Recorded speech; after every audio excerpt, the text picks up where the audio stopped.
Information oversharing happens when deliberate, detailed, private information is shared in the public domain of social networking sites, and as a result violates communications ethics, as public dialogic discourse requires differentiation of private and public matters to keep public space sacred, according to Arnett, Fritz, and Bell, as detailed in the 2009 SAGE publication, Communications Ethics Literacy.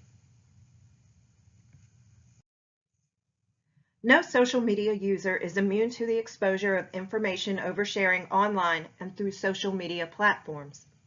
In 2016, nearly 80% of internet users have social media, Facebook being the most popular platform, followed by Instagram, Twitter, LinkedIn, and Pinterest, according to Pew Research Center statistics. Exposure to inappropriately shared content online can come from direct connections or from persons unknown.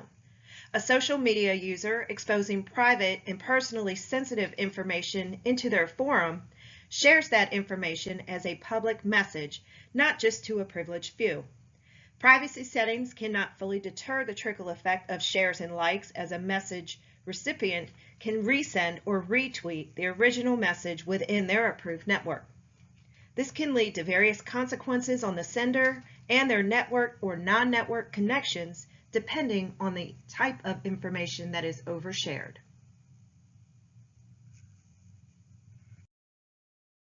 Arnett, Fritz, and Bell contend that when private matters are subjected onto an unintended public audience, the specialness of the information being private and protected is lost. The unknown, unheard, and unseen party of the conversation in the public space who did not need or want to know about the private matters are now burdened with partial ownership responsibility and/or liability of the information in which they did not have a voice. The remainder of this presentation will detail and analyze case examples as related to oversharing through social media. A hospital worker is expected to maintain patient confidentiality, even if those patients are friends or colleagues. Jane Doe was working in the emergency room when several police officers who had gotten into a heavy exchange of gunfire were brought in. Some of these officers were her friends and in critical condition.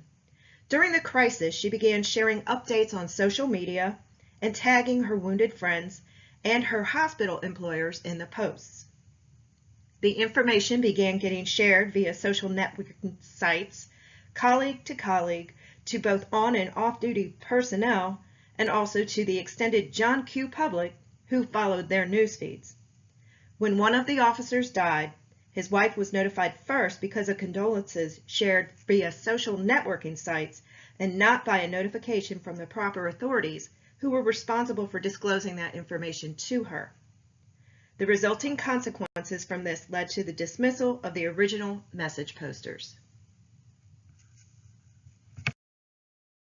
One scenario, as described in the 2 Kinds of Stupid video, is an example of oversharing that created consequences on himself as well as family and friends from not exercising self-regulation before sharing information through social media. Juan describes himself as an athletic youth who lost a scholarship because of photos and comments he shared of himself and teammates attending a party that violated the Student Code of Ethics agreement. Juan was reported to the school principal by someone he was not directly connected with on social networking that had seen the inappropriate photos shared to one of Juan's friends' profiles. Juan's teammates also suffered consequences, and his family was now financially burdened for educational costs because of the scholarship that was revoked.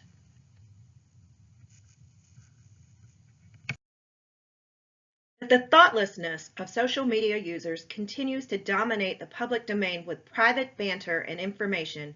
This will increase the deterioration of the virtual public space, according to Arnett and colleagues. As the public space continues to meld into private space, this whirl effect will render insensitivity to the need to separate oneself from others. The natural communicative dialect that differs from private and public exchanges will be lost as intimacy and extimacy will become one. A message will no longer need to be kept from certain audiences, as formal and informal relationships will no longer have distance between them.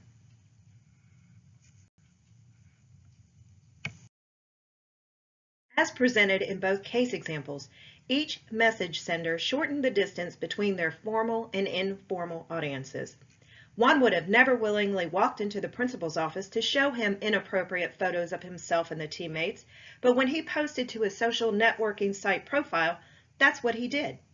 The emergency room worker was not responsible for notifying the deceased's next of kin, but her profile postings saw to it that they were notified, and in a most informal manner. If they do not incorporate self-regulation into their social networking communications, they will continue to reap repercussions to themselves and to others for private information being shared in a public arena. Thank you for viewing my presentation. For more information about these cases and how they violate communication ethics, please visit the listed references.